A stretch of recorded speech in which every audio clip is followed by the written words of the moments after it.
Projection systems just don't know what to do with the Cincinnati Reds. There are two reasons why you shouldn't worry about what PECOTA has to say about this season.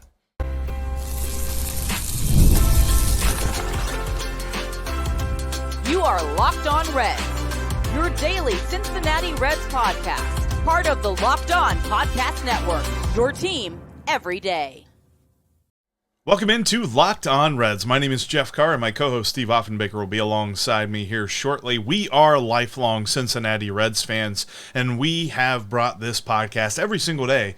And me for the better part of the last 7 years. Steve's been on for the last 3 years, and all total, we've got like 14 years of experience podcasting about these Cincinnati Reds. And of course, Locked On Reds is part of the Locked On Podcast Network. Your team, your Cincinnati Reds, every single day. And Locked On Reds is for the Reds fan that knows what happened, but they want to know why. And today we're going to discuss why PECOTA is wrong about the Cincinnati Reds. If you've seen it, PECOTA says the Reds will finish last in the NL Central.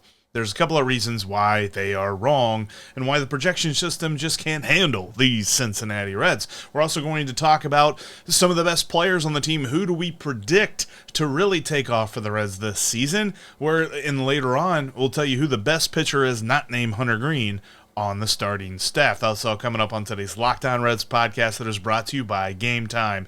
Download the Game Time app today, create an account, and use the promo code LOCKEDONMLB to save $20 off your first purchase. The PECOTA projections for our Cincinnati Reds. I talk about how FanDuel has been disrespecting us with our over-unders. PECOTA is like, we're going to take it a step further. And I want to address that because I think it's totally wrong. And then there's definitely an easy part where we can get super, bent out of shape mad about the fact that they think that the Reds' likelihood of winning 73.5 games and coming in last place in the NL Central is what the projection looks like for them. I don't want to go too crazy to one side because I understand it's a computer simulation where they simulate, however many different seasons, but it's based on the back of the baseball card. It's based on what can be projected. And when you have a team like the Reds, when you have a young roster like the Reds, and when you have a roster that is built for the manager, Terry Francona, for him to do his magic, work his magic, and get the best out of guys, you're not going to be able to project that statistically. And I do not believe that Reds fans should be super overly just distressed by PECOTA, which I to Reds country's credit, I haven't seen a lot of people do that on social media, but I don't take any stock into what PECOTA has said about this Reds team because the roster got better, the roster got healthier, and they got a better manager. I don't know how that all equals worse season than last year. So Jason on the Lake is where I was. If you remember us talking about these very same projections last year, I was angry. I was very angry. And a lot of things went wrong for the Reds. And there's no way that PECOTA projected that. They didn't project. They didn't project that Matt McLain wouldn't play a single regular season game. They didn't project a lot of the things that happened to this Reds team. So they got lucky. Here's what I know. The St. Louis freaking Cardinals are not going to be in third place in this division. There's no chance. There is no chance at all. And so if you want to start with knowing these projections are wrong, you can start there. You can look at that. And there's no way to recover from that. It's so horribly bad. That team is terrible. And they've got them finishing third. It's not going to happen. They've done nothing but subtract, the Cardinals have. I mean, literally, when they do the whole thing on, MLB Network or whatever, where they say key additions and key subtractions, there are no key additions to the Cardinals. They haven't added anybody. They've subtracted everybody. Nolan Arenado's on the trade block. Sonny Gray's on the trade block. Like, they're looking to get younger, and they're looking to reset. If somebody comes to the St. Louis Cardinals and says, we got some good prospects for you, we'd like your third baseman, or we've got a really good set of players here that are going to be ready in a couple of years, we would like to have Sonny Gray on our starting rotation, the Cardinals are going to take that. They are not trying to get better for 2025. They're trying to get better for like 2028. And so I look at the Cardinals and I say, they might have some scrappy players. They might have some interesting games this year, but I firmly expect them to be in last. I think the Pirates finish ahead of the Cardinals this year. That's how sure I am that this offseason has just wrecked them. So yes, that's the other part of this too. When I look at this is how do they figure the rest of the division? I also think, and look, I get this. I think that there are a lot of people that are super bullish on the Kyle Tucker trade, and they love what the Cubs have done this offseason. I think they're fine. I think they've gotten a little bit better. They haven't gotten exponentially better. So I don't know how 90 wins is their projection. They might win 90, could win 90, 91, but I also think that they could easily win 86, 87. Yeah. Their pitching staff got marginally better, and their pitching staff was their bugaboo last year. I think that continues to happen this year. So I think overall, this division is still very much up for grabs. And just trying to project how this Reds team will move forward, projection systems do not factor in the progression of a young player. They do not factor in the effects of a manager because largely it's hard to equate what a manager adds to a team, and it's very hard to project future performances of guys that are so young like the Reds have. They're going to take what they know, take what they've seen, and they're going to extrapolate from that and average it out. And that's where they get low on the Reds.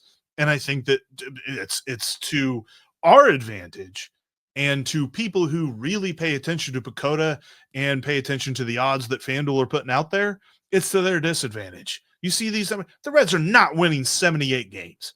They're at, I'd be shocked if they win less than 500 this year. I think they're at least a 500 ball club, and they've got a real good shot to win the division. And I don't think that I'm going out on a limb saying any of that.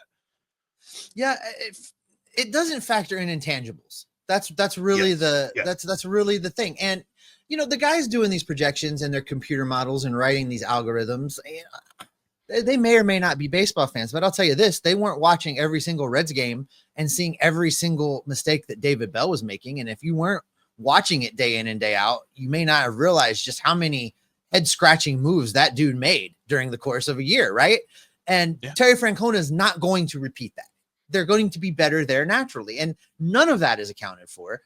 None of, as you say, the progression of the youngsters. You look at Spencer Steer. He is not a 1.2 WAR guy. It was a sophomore slump. It was a second year in the bigs. That's just kind of what happens. I firmly believe he's going to bounce back into being a 2.5, 3 WAR guy at a minimum. He could be better than that. We're going to have to see, but he's going to bounce back into that range. Those are the kind of things that make a difference, and those are the kind of things that they're really not factoring in. So for me, I'm not this year, Jeff. I'm not going to get worked up every single day when people try to talk to me about the PECOTA projections. I'm just going to remember that they picked the Cardinals to be third and that they're garbage. And I'm just going to be safe in that knowledge. And one more thing about the Cubs, because it's easy to get caught up, and PECOTA proclaims themselves to be the computer unemotional, like data-driven projection, right?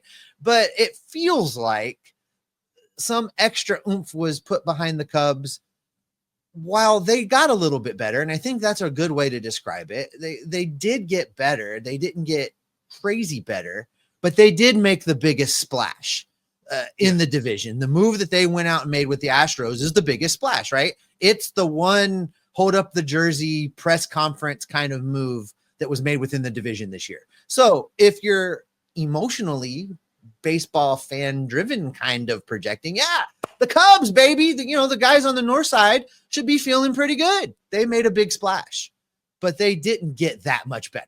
So 90 wins, I don't know. We talk about stumbling into a division championship. We talk about stumbling into a record. They would really have to stumble into a 90 win season. It would have to be like the Milwaukee Devil Magic move south kind of thing for them to get into the 90 win territory. I just don't see it. Steve and I differ as to who the best bat on the team is. We'll discuss that coming up next. The big game is almost here, and there's no better way to make it even more exciting than with Prize Picks, the best place for daily fantasy sports. With over 10 million members and billions in winnings awarded, Prize Picks makes it fun and simple to get in on the action. Here's how it works. You pick more or less on at least 2 players' projections, and if you're right, you could win up to 100 times your cash. Prize Picks even has a free pick for the big game, where Patrick Mahomes only needs to throw 1 passing yard to win. So you add that pick to your total Prize Picks, and you're going to get that dub.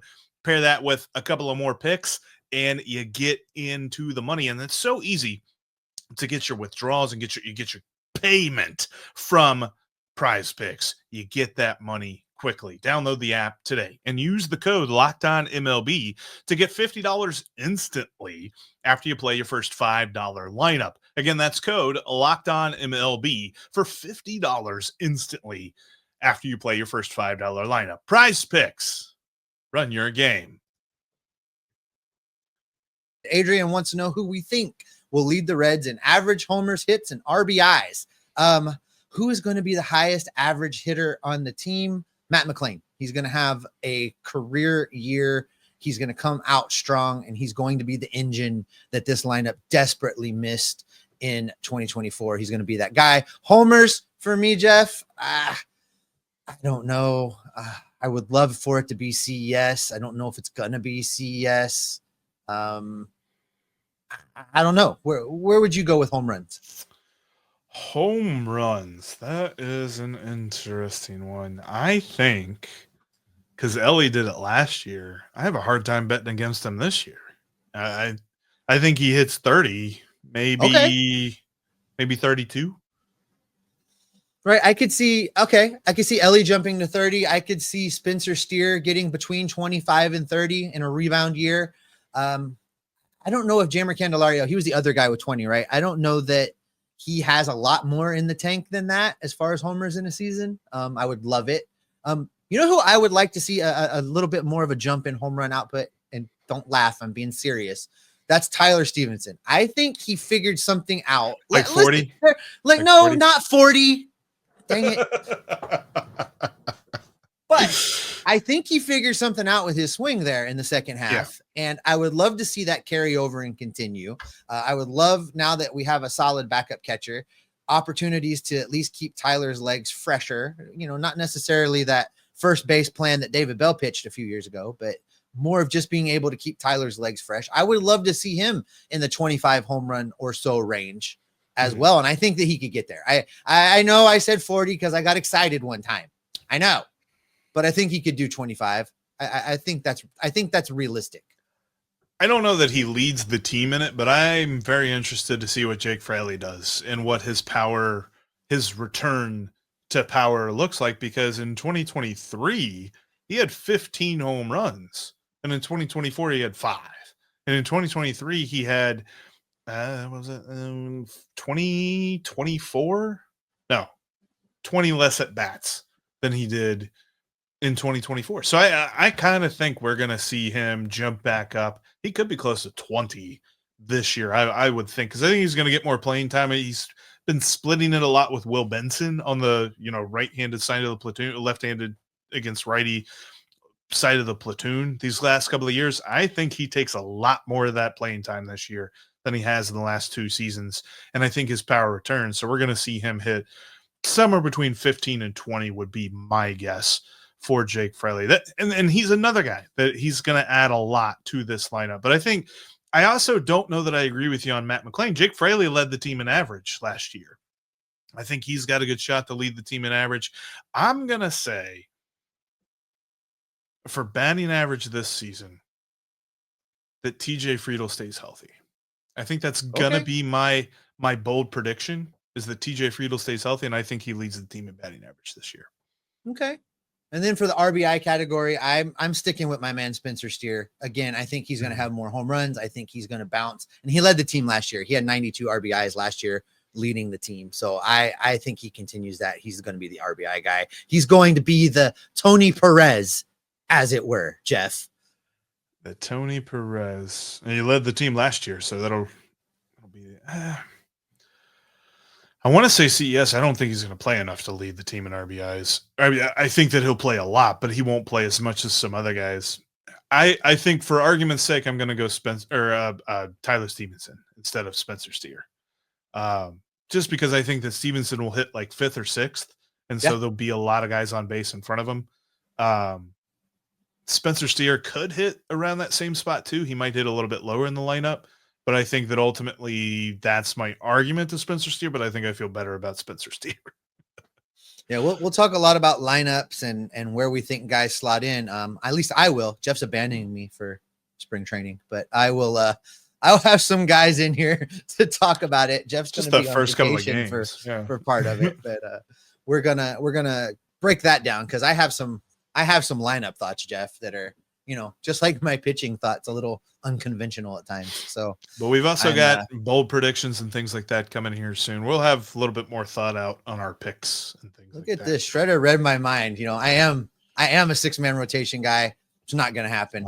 They're not going to do it. If somebody was going to do it, it'd have been done already. There's no manager in baseball that's going to give up that reliever to carry a guy that's going to pitch once every 5 days. It's just, they're not going to. I would love it, but they're not going to. If anybody's going to do it this year, it's going to be the Dodgers, but I don't even think they do it. Greg Hughes says for Jake to come back and be the comeback player of the year, 20 to 25 home runs. That would do it. I think if everything that Jake Fraley's coming off of, if he comes back and hits 25, 30 home runs, even 20 to 25 home runs, if he's the guy you described just a minute ago, he could win comeback player of the year, I think.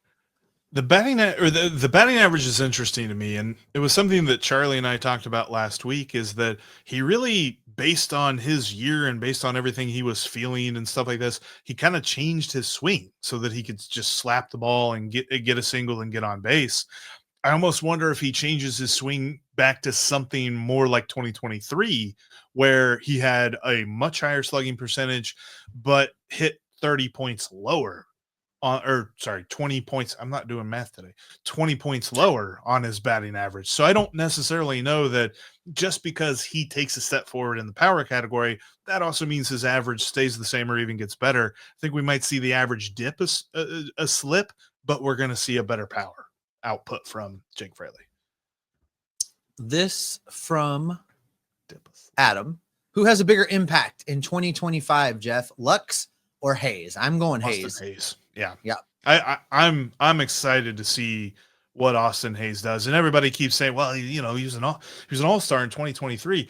Take a step further. He was an all-star starter in the American League in 2023. Like, it's not like he just made the team because he wasn't the token all-star. Yeah. Right. Like, one player from every team has to make the all-star team. No, he was a starter. He was legit. And he just went through the crazy, the kidney infection that he dealt with last year. Like, that's not something people deal with in Major League Baseball. So he really had to do something that not hardly anybody's ever gone through. And he is healthy and he's ready to go now. I think that he's going to be a big dude for this team this year. Yeah. I was reading through what they talked about with his kidney infection and his symptoms and how he was acting. And it sounds a whole lot like a urosepsis to me, where it ended up being like an entire systemic whole body infection, a blood infection versus a kidney infection. I think that's a little misleading. Like, he had a kidney infection, take him out for a whole season, basically. And it sounds to me more like that infection got in his bloodstream, and that would cause, like they were saying, he was at points was altered and not answering questions correctly, and not able to carry conversations, and all of that screams of whole body infection. So I think maybe they're doing him a disservice just calling it a kidney infection. Yeah, it's certainly, it wasn't like a hamstring strain. Like, he went through it. Yeah, he went through it for sure. Hunter Greene is the ace, but who's the best pitcher outside of Hunter Greene? Steve and I have differing thoughts on this. We'll discuss that coming up next.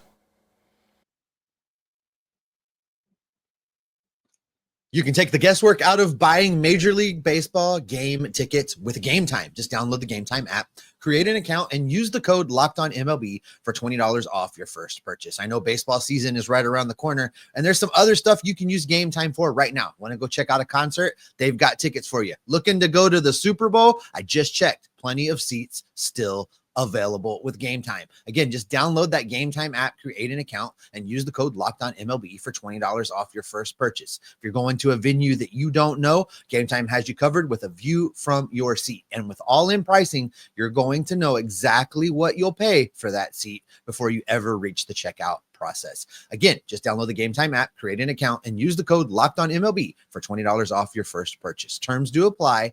Download Game Time today. What time is it? It's game time. Jinx has got good questions today. Which starting pitcher, excluding Hunter Greene, so no Hunter Greenes, do you expect to have the best season? This is a good question because you could go a lot of different ways with this. And what constitutes best season, Jeff? I would love for the answer to be Nick Lodolo. I would be so happy if the answer was Nick Lodolo. The answer is going to be Nick Martinez. For me, I think he comes back. I don't think it was a fluke what he did at the end of last year. He won't keep up that exact pace, but he's going to start 25 to 30 games for the Reds, and he's going to be really good when he does it. I look for a big year from him. I think he's going to be the second best pitcher in the rotation.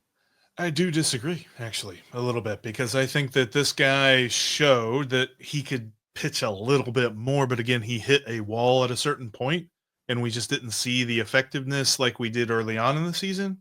I think it's Andrew Abbott. I think Andrew Abbott finally gets to 30 starts this year, and he gets 30 complete starts. He might have some dips in performance at some point throughout the year. Every pitcher goes through it, but I think ultimately he is going to have the best season outside of Hunter Greene. He might push Hunter Greene a little bit this year. I think that Andrew Abbott is probably the most underrated, underappreciated starting pitcher on this staff. And I think it's a lot to do with the fact that we know who Brady Singer is. We're not going to go crazy and say, yes, this guy's going to push for Cy Young votes. We know who Hunter Greene is. We know that he's the leader of this rotation. Nick Lodolo has the widest range of outcomes. And I think that Nick Martinez is a really good argument for Andrew Abbott. But I think Andrew Abbott has so much potential. And given his performances that we saw last year, he's a guy that always outperforms his peripheral. So his peripheral in 2023, his FIP, said that he should have had a 4.2 ERA. He had a 3.8 ERA. His FIP in 2024 said that he should have a 5.04 ERA. He had a 3.7 ERA instead. He is a guy that can outperform that stuff, and he did that with a strikeouts per nine of 7.4. I think that he experienced a little bit of a sophomore slump, but was able to pitch through it. And I think that we see him put that all together this year. A nice strikeouts per nine. I think he's fine in the walk. I know we would like to see him walk less guys, but ultimately that's who he is. And he's going to have a much better walks plus hits per innings pitch. His whip's going to look a lot better this year. And ultimately he will be that number 2 pitcher in the starting staff. It's interesting. If he does push out to 30 starts, Jeff, you're looking at him jumping from 138 innings pitched in 2024 to being at around 175 in 2025. That would actually have led the Reds. If you're looking at last year's number, Hunter Greene threw 150 innings. And we've talked about wanting to see Hunter make that jump also. So those guys would be neck and neck for innings pitched. I think that's a big jump. And my caveat to that is, if the Reds are in contention to win the division, if they are in fact a playoff team, I think you're going to have to skip some turns for both Hunter Greene and Andrew Abbott, because what you don't want to have happen is for them to make 30 regular season starts apiece and then run out of gas in the first round of the playoffs. So there will be, if the Reds are good, and we hope that they are, and we think that they can be, there's going to need to be some strategic stuff happen in the back half to make sure guys are still available and ready to go in the postseason.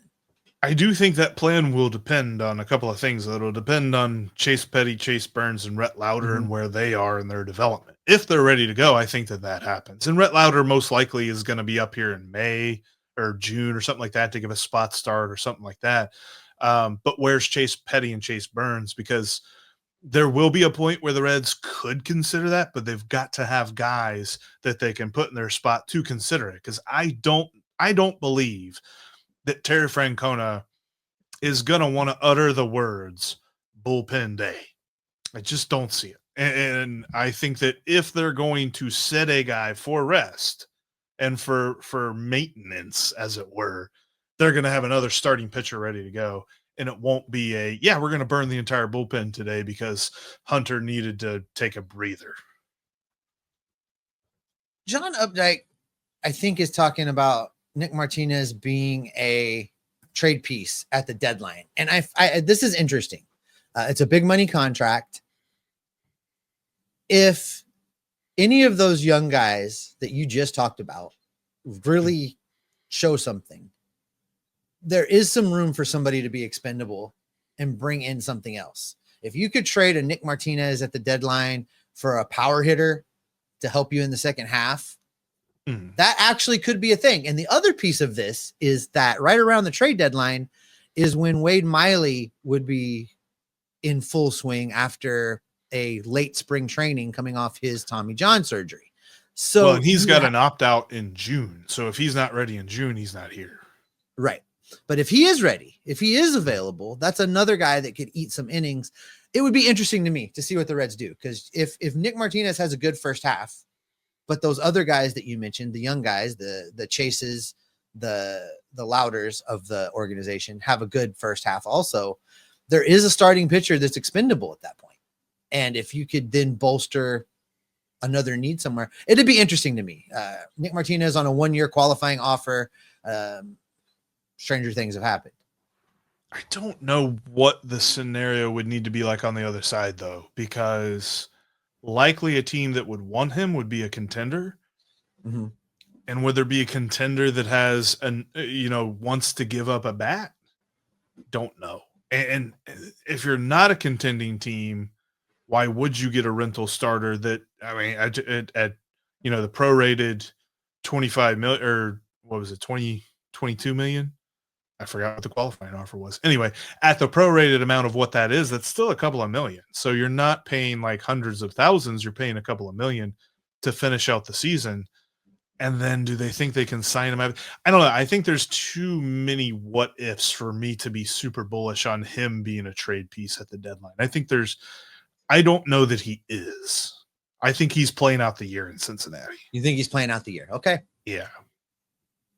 All right, Jeff, let's do one more. We're well past the hour mark here.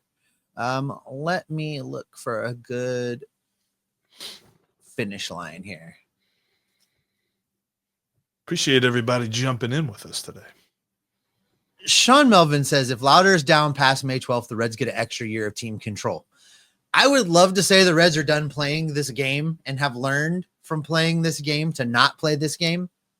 But also, I'm here for this. Let him go down until at least May 12th then, because I think that the rotation that they have, if it's healthy, doesn't include Rhett Louder leaving Goodyear. So I would be fine with them doing this.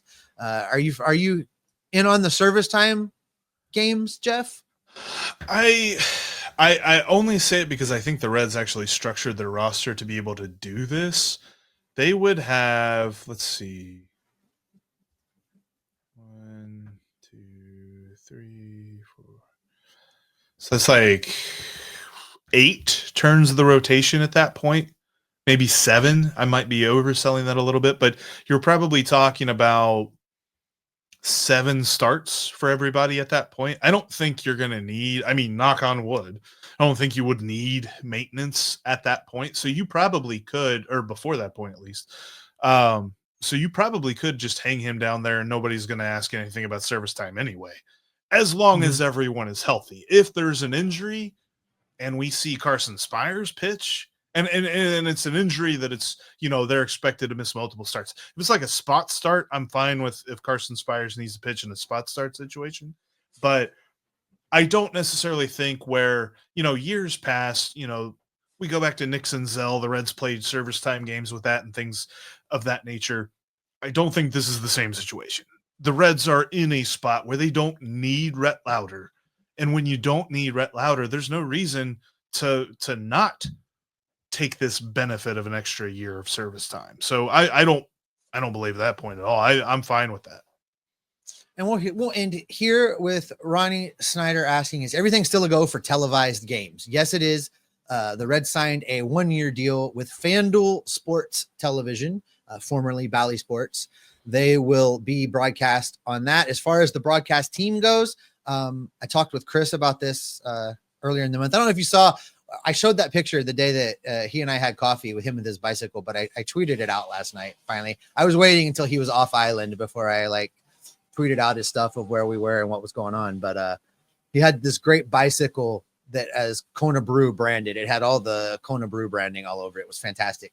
Tweeted that out. But when we were down there, I asked him about the deal. He has a deal. Most of the broadcast team, it sounds like, is back. However, it also does sound like FanDuel Sports is looking to kind of redeploy some people. Not necessarily Tommy or John. They're going to keep doing what they do, but some other guys might be scooting into some different roles. So Chris wasn't sure when they were going to announce that, but there's something coming with that as far as who's going to be where and when. And we're keeping our eye and ears to the ground and on the horizon, not in that order, to see exactly what the price will be for the app, because I know that you'll be able to pay a subscription price for the app and watch the games in the app if you don't want to pay for cable. Like myself, I want to pay for the app. So looking forward to seeing what all that's going to be. I'm guessing we're going to hear about that as spring training approaches. But until then, keep it tuned to Locked On Reds every single day. We got you covered. All things Reds throughout the rest of this offseason, which is only a week. Actually, it's less than a week. The Reds are going to be in camp in 6 days. Pitchers and catchers will be. And then the full team will be there a couple of days after that. We're going to be with you every step of the way talking about this team, getting you set for what to expect all throughout spring training leading up to opening day, because we are always Locked On Reds every single day. Do you realize that the play-by-play guys for the Reds on radio and on television is Tommy John? Oh, no. I don't know why Let's not do that. No. Shush.